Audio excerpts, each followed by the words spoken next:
Hello दोस्तों, कैसे हैं आप सब। आई होप आप सब बहुत ही अच्छे होंगे। और आज है एकादशी।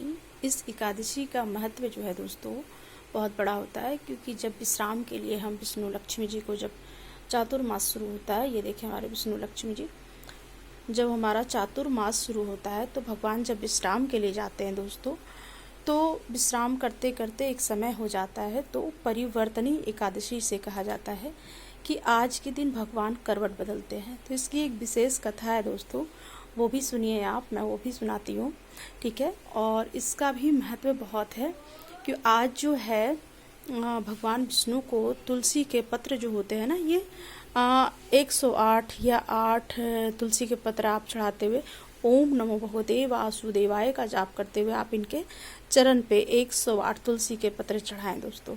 तो आज परिवर्तनीय एकादशी इसलिए बोला जाता है क्योंकि करवट बदलने के क्रम, तो इस एकादशी को दोस्तों परिवर्तनीय एकादशी कहा जाता है। तो देखिए, आप 108 तुलसी पत्र भी चढ़ा सकते हैं और आप 8 तुलसी पत्र भी चढ़ा सकते हैं। ओम नमो भगवते वासुदेवाय नमः का जाप करते हुए आप उनके चरण में आपको तुलसी के पत्र चढ़ाने हैं। तुलसी का पत्र विशेष तौर से ना मिल पाए दोस्तों, तो ये देखिए तुलसी की माला जो है, इसे भी आप चढ़ा सकते हैं।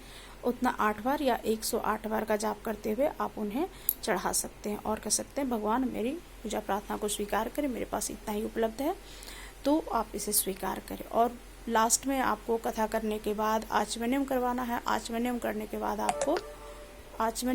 बाद आपको क्षमा याचना जरूर ही करनी है, क्योंकि बहुत सारी पूजाएं होती है जो हमें नहीं आता दोस्तों, तो उसके लिए हमें क्षमा प्रार्थना जरूर करना चाहिए। तो आपका पूजा पूर्ण भी हो जाता है और कोई दोष भी नहीं लगता है। तो मैं कथा सुनाती हूँ परिवर्तनीय एकादशी की।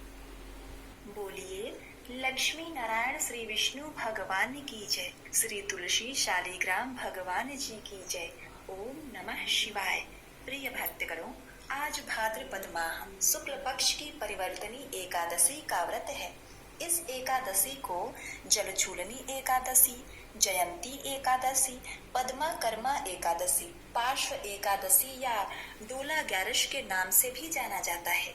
इस दिन भगवान श्री हरि विष्णु शयन करते हुए बाईं करवट से दाईं करवट बदलते हैं, इसीलिए इस एकादशी का नाम परिवर्तनी एकादशी है। इस दिन भगवान विष्णु के 5वें अवतार वामन भगवान की पूजा अर्चना की जाती है। भगवान श्री कृष्ण जी के मुख से एकादशी व्रत कथाओं का आनंद लेते हुए अर्जुन ने भगवान श्री कृष्ण से कहा, हे जनार्दन, हे भगवान, भाद्रपद शुक्ल एकादशी का क्या नाम है? इसकी विधि तथा महात्म्य क्या है? इस व्रत को करने से कौन से फल की प्राप्ति होती है? कृपया करके आप हमसे विस्तार पूर्वक कहिए। तब भगवान श्री कृष्ण कहने लगे कि हे कुंती पुत्र, इस पुण्य, स्वर्ग और मोक्ष को देने वाली तथा सब पापों का नाश करने वाली उत्तम परिवर्तनी एकादशी का महात्म्य मैं तुमसे कहता हूँ। यह परिवर्तनी एकादशी जयंती एकादशी और वामन एकादशी भी कहलाती है। इसका व्रत करने से वाजपेय यज्ञ का फल मिलता है।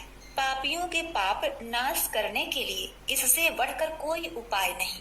जो मनुष्य इस एकादशी के दिन मेरी वामन रूप की पूजा करता है, उससे तीनों लोक पूज्य होते हैं।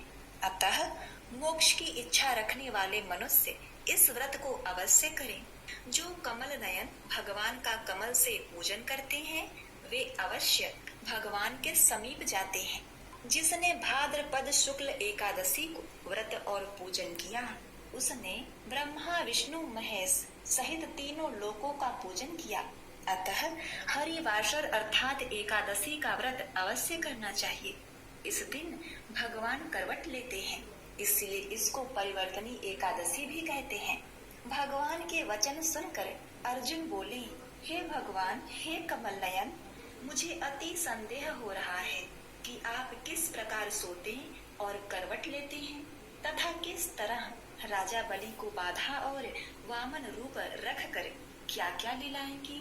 चातुर्मास के व्रत की क्या विधि है तथा आपके शयन करने पर मनुष्य का क्या कर्तव्य है, सो आप मुझसे विस्तार से बतलाइए। भगवान श्री कृष्ण कहने लगे, हे अर्जुन, हे पार्थ, अब तुम सब पापों को नष्ट करने वाली कथा का श्रवण करो। त्रेता युग में बलि नाम का एक दैत्य था। वह मेरा परम भक्त था। विधिवत प्रकार के वेद सूक्तों से मेरा पूजन किया करता था और नित्य ही ब्राह्मणों का पूजन तथा यज्ञों का आयोजन करता था।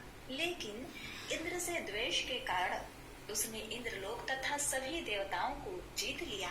इस कारण सभी देवता एकत्र होकर सोच विचार कर भगवान के पास गए। बृहस्पति सहित इंद्र आदि देवता प्रभु के निकट जाकर और नतमस्तक होकर वेद मंत्रों द्वारा भगवान का पूजन और स्तुति करने लगे। अब मैंने वामन रूप धारण करके 5वां अवतार लिया और फिर अत्यंत ही तेजस्वी रूप से राजा बलि को जीत लिया। इतनी वार्ता सुनकर अर्जुन बोले, हे जनार्दन, आपने वामन रूप धारण करके उस महाबली दैत्य को किस प्रकार जीता? श्री कृष्ण जी कहने लगे, मैंने वामन रूप ब्रह्मचारी बलि से 3 पग भूमि की याचना करते हुए कहा कि ये मुझको 3 लोक के समान है और हे राजन, यह तुमको अवश्य ही देनी होगी। राजा बलि ने इसे तुच्छ याचना समझकर 3 पग भूमि का संकल्प मुझको दे दिया और मैंने अपने त्रिविक्रम रूप को बढ़ाकर यहाँ तक कि भूलोक में पद, भूवलोक में जंघा, स्वर्गलोक में कमर, महलोक में पेट, जनलोक में हृदय, यमलोक में कंठ की स्थापना कर सत्यलोक में मुख, उसके ऊपर मस्तक स्थापित किया। सूर्य, चंद्रमा आदि सब ग्रह, गण, योग, नक्षत्र, इंद्र आदि देवता और शेष आदि सब नागगणों ने विविध प्रकार से वेद सूक्तों से प्रार्थना की। तब मैंने राजा बलि का हाथ पकड़कर कहा, हे राजन, एक पद से पृथ्वी, दूसरे से स्वर्ग लोक पूर्ण हो गया। अब तीसरा पग कहाँ रखूं? तब बलि ने अपना सिर झुका लिया और मैंने अपना पैर उसके मस्तक पर रख दिया, जिससे मेरा वह भक्त पाताल को चला गया। फिर उसकी विनती और नम्रता को देखकर मैंने कहा, हे बलि, मैं सदैव तुम्हारे निकट ही रहूंगा। विरोचन पुत्र बलि से कहने पर भाद्रपद शुक्ल एकादशी के दिन बलि के आश्रम पर मेरी मूर्ति स्थापित हुई। इसी प्रकार दूसरी क्षीर सागर में शेष नाग के पृष्ठ पर हुई। हे अर्जुन, इस एकादशी को भगवान शयन करते हुए करवट लेते हैं, इसीलिए तीनों लोकों के स्वामी भगवान विष्णु का उस दिन पूजन करना चाहिए। इस दिन तांबा, चांदी, चावल और दही का दान करना उचित है। रात्रि को जागरण अवश्य करना चाहिए। जो विधि पूर्वक इस एकादशी का व्रत करते हैं, वे सब पापों से मुक्त होकर स्वर्ग में जाकर चंद्रमा के समान प्रकाशित होते हैं और यश पाते हैं। अतः हे अर्जुन, इस दिन मनुष्य दान करे, किंतु दान के पश्चात अभिमान न करे, क्योंकि अहंकार पूर्वक किया गया दान पुण्य का नाश कर देता है। राजा बलि ने अभिमान किया और पाताल को चला गया। इसी प्रकार अवंतीपुरी के राजा धर्मदेव ने क्रोधवश कुछ ऐसा दान कर दिया, जिसके कारण राजा धर्मदेव को कीड़े की योनि में जन्म लेना पड़ा। यह सुनकर अर्जुन ने कहा, हे मधुसूदन, उस राजा धर्मदेव ने ऐसा क्या दान किया था जिससे उसे कीड़े की योनि में जन्म लेना पड़ा? तब भगवान श्री कृष्ण कहते हैं कि हे अर्जुन, प्राचीन समय की बात है। अवंतीपुरी राज्य में एक महादानी राजा धर्मदेव हुआ करते थे। राजा इतने बड़े दानी थे कि जब तक अपने द्वार पर आए भूखे भिखारी और ब्राह्मण को भोजन नहीं करा देते, तब तक स्वयं भी भोजन नहीं करते थे। यह उनका रोजाना का नियम था। पूरे राज्य में उनकी खूब प्रशंसा होती थी। राजा धर्मदेव के दान धर्म करने का भी एक नियम था। वह एक निश्चित समय तक ही दान देते थे। राजा प्रातः काल से एक प्रहर होने के बाद दान बांटना शुरू करते और सूर्यास्त होते होते दान देना बंद कर देते थे। सूर्यास्त के बाद अगर कोई उनके यहाँ जाता था तो वह उसे दान नहीं देता था, बल्कि अगले दिन आने के लिए कहता था। राजा की ख्याति धीरे धीरे देश विदेश में फैलने लगी। अब तो हर रोज राजा धर्मदेव के द्वार पर याचकों की भीड़ लगी रहती थी। वह प्रत्येक दिन हर याचक को दोनों हाथों से अंजलि में जितनी स्वर्ण मुद्राएं आती थी, उतना धन दिया करते थे। सभी याचक राजा की जय जयकार करते हुए चले जाते थे। इसी प्रकार से राजा के बड़े ही अच्छे दिन निकल रहे थे। एक दिन क्या हुआ कि उसी राज्य में एक ब्राह्मण परिवार रहा करता था। वह ब्राह्मण अपनी पत्नी के साथ सुखपूर्वक जीवन यापन करता था। ब्राह्मण बड़ा ही तपस्वी था। उसे अपनी मेहनत से जो कुछ भी मिलता उसी को खाकर अपना समय काट लेता था।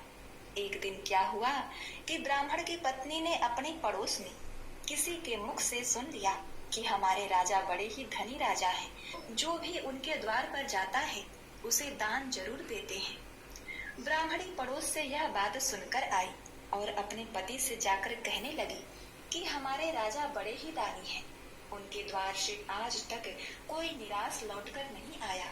आप भी महाराज के दरबार में चले जाइए, महाराज से दान स्वरूप हमें कुछ मिल जाए तो हमारा समय भी आराम से कट जाएगा। ब्राह्मणी ने आगे कहा कि हे स्वामी, गृहस्थ व्यक्ति का यह धर्म है कि वह अपने परिवार को सुखी रखे, उसे हर सुख सुविधा प्रदान करे। जो लोग ऐसा नहीं करते हैं उन्हें भी परिवार का भरण पोषण न करने के कारण पाप लगता है। हे अर्जुन, ब्राह्मणी की बातों को सुनकर वह ब्राह्मण राजा धर्मदेव के यहाँ जाने को तैयार हो गया। अब तो ब्राह्मण अपने घर से राजा धर्मदेव के दरबार की ओर चल देता है। ब्राह्मण का घर नगर के दूसरी छोर पर था, इसलिए चलते चलते ब्राह्मण को शाम हो गई। इधर राजा धर्मदेव के दान देने का समाप्त हो चुका था। सभी दान पेटियों पर ताले लगा दिए गए थे। इधर ब्राह्मण बड़ी दूर से पैदल चलकर आ रहा था, लेकिन ब्राह्मण के पहुँचते पहुँचते सूर्यास्त हो चुका था। अब महाराज ने दान देना बंद कर दिया था। राजा और उसके सैनिक दान पेटी लेकर महलों की ओर जा रहे थे। उसी समय रास्ते में ब्राह्मण उसके मार्ग में आ जाता है और कहने लगा, महाराज, मैंने सुना है कि आप हर दिन गरीब को दान देते हो। मैं भी एक गरीब ब्राह्मण हूँ और काफी दूर से चलकर पैदल तुम्हारे द्वार पर आया हूँ, कृपया मुझे दान दीजिए। सूर्यास्त के बाद अपने पास एक ब्राह्मण को आया देखकर राजा कहने लगा कि ब्राह्मण देव, मुझे क्षमा करना, मैं सूर्यास्त के बाद दान देना बंद कर देता हूँ। आप मेरे पास सूर्यास्त के बाद आए हो, अब आप वापस लौट जाइए और प्रातः काल मेरे पास आना, तब मैं आपको दान दूंगा। कल जब आप मेरे पास आएंगे तो मैं आपको आज का भी और कल का भी दोनों दिन का दान दूंगा। हे अर्जुन, ब्राह्मण थोड़ा जिद्दी स्वभाव का था तो कहने लगा, महाराज, मुझे आज ही दान दे दीजिए। राजा ने फिर उसको समझाया कि ब्राह्मण देव, तुम्हें कल ही दान लेने के लिए आना पड़ेगा। मैं तुम्हें कल ही दान दे सकता, आज दान नहीं दे सकता। फिर ब्राह्मण बोला कि नहीं महाराज, मैं दान केवल आज ही लूंगा, कल मैं आपके पास नहीं आऊंगा। यह बात राजा को कुछ अच्छी नहीं लगी। राजा क्रोध में आया और क्रोधित होकर के राजा ने वहां कुछ घोड़े की लीद पड़ी थी, क्योंकि राजा चलते चलते घोड़े के अस्तबल के पास आ पहुंचे थे। राजा ने देखा कि ब्राह्मण आज ही दान लेने की हट कर रहा है, तो दान के रूप में राजा ने घोड़े की लीद उठाकर ब्राह्मण के कमंडल में डाल दी। ब्राह्मण उस लीद को लेकर सम्मान से अपने घर की ओर चल देता है। इधर घर पर उसकी पत्नी रख दिया और वहीं जाकर बैठ गई। उसके बाद ब्राह्मण ने घोड़े की लीद से भरा हुआ पात्र अपनी ब्राह्मणी को दे दिया। यह देख करके ब्राह्मणी बड़ी ही आश्चर्यचकित रह गई। कहने लगी, यह कैसा मजाक है? ब्राह्मण ने कहा, मजाक नहीं है, जो राजा ने दान दिया है यही मैंने तुम्हें लाकर दिया है। अब तो ब्राह्मणी बड़ी दुखी हुई कि राजा ने लीद का दान दिया है। क्या राजा के पास धन की कमी हो गई थी? चलो कोई बात नहीं, महाराज से गलती हो गई होगी, आप फिर से राजा के पास चले जाना। वह कर्ता को 1000 गुना होकर वापस मिलता है। अगर मनुष्य अपने जीवन में किसी चीज का दान किया तो परलोक में उसका फल 1000 गुना बढ़कर मिलता है। राजा ने जो लीद का दान दिया था, उस लीद का भगवान की कृपा से ब्राह्मण के घर के द्वार पर धीरे धीरे एक पहाड़ सा बनता चला गया। इस तरह राजा के दान का फल बढ़ता जा रहा था। ब्राह्मणी ब्राह्मण से पूछती है कि हे पतिदेव, इस लीद का क्या होगा? ये तो रोजाना बढ़ती ही जा रही है। आप तो वेदों के ज्ञाता हैं, मुझे इसका अर्थ बतलाइए। तब ब्राह्मण कहने लगा, हे प्रिय, देखो, राजा के दान का फल बढ़ रहा है और इस फल को उसे ही भोगना पड़ेगा। यदि हम इसे उपयोग में ले रहे होते तो बता गया। और उधर उस लीद का पहाड़ काफी बड़ा हो गया था। एक दिन की बात है, ब्राह्मण से कहा, हे ब्राह्मण देव, आज मुझे आपके यहाँ ठहरने के लिए स्थान चाहिए। राजा की बात सुन करके ब्राह्मण कहने लगा, आपका हमारी इस कुटिया में स्वागत है। हे अर्जुन, उस रात राजा धर्मदेव ब्राह्मण की कुटिया पर विश्राम करते हैं। जो भी ब्राह्मण के घर रूखा सूखा भोजन था, उससे ब्राह्मण ने राजा का अतिथि सत्कार किया। इस प्रकार से भोजन करने के बाद राजा की रात वहीं बीती। इधर जब सवेरा हुआ तो राजा की दृष्टि ब्राह्मण की कुटिया के बाहर उस लीद के ढेर पर पड़ती है, जो अब तक पहाड़ के रूप में बन गया था। उस लीद के पहाड़ को देख करके राजा ब्राह्मण से पूछने लगे, ब्राह्मण देव, क्या वास्तव में आपके पास इतने सारे घोड़े हैं जो इतना बड़ा लीद का ढेर लगा हुआ है? तब ब्राह्मण ने उत्तर दिया, हे भैया, हम तो पूजा पाठ जप तप साधना करने वाले ब्राह्मण हैं, हमें भला घोड़ा से क्या काम? राजा ने कहा, तो फिर आपके घर के बाहर ये लीद का ढेर कैसे? ब्राह्मण समझाते हुए कहते हैं, यदि आप जानना चाहते हैं कि यह लीद का ढेर क्यों है, तो इसके पीछे एक बहुत बड़ा रहस्य छुपा है। अब तो उसे कैसे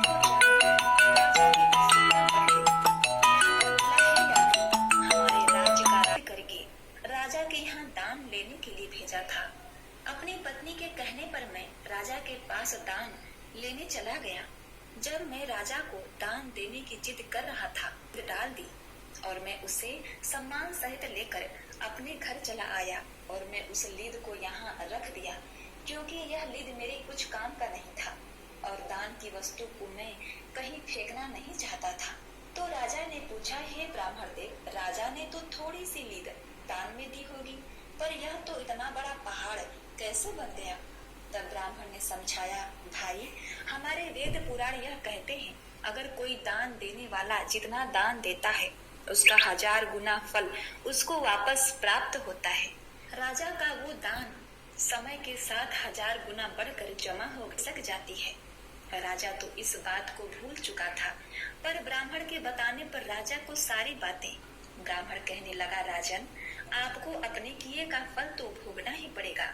यदि तुम इस लीद को खाने से बचना चाहते हो तो एक दूसरा उपाय है। यदि तुम उस उपाय को कर दो तो उस उपाय से तुम्हारे बहुत सारे हिस्सेदार हो जाएंगे। यदि तुम उस उपाय को नहीं करोगे तो तुम्हें अकेले ही सारी लीद खानी पड़ेगी। ब्राह्मण कहता है, राजन, यदि आप अपनी स्वयं की निंदा करवाओ, जितनी इस राज्य में तुम्हारी निंदा होगी उतनी ही लीद घट कर कम हो जाएगी। राजा बोला, मेरी निंदा भला कौन करेगा? लोग तो मेरी प्रशंसा करते हैं। तब ब्राह्मण ने कहा कि तुम एक काम करो, तुम्हारे जो कुल पुरोहित ने घर आया देखा तो कुल पुरोहित ने पूछा, राजन, क्या बात है?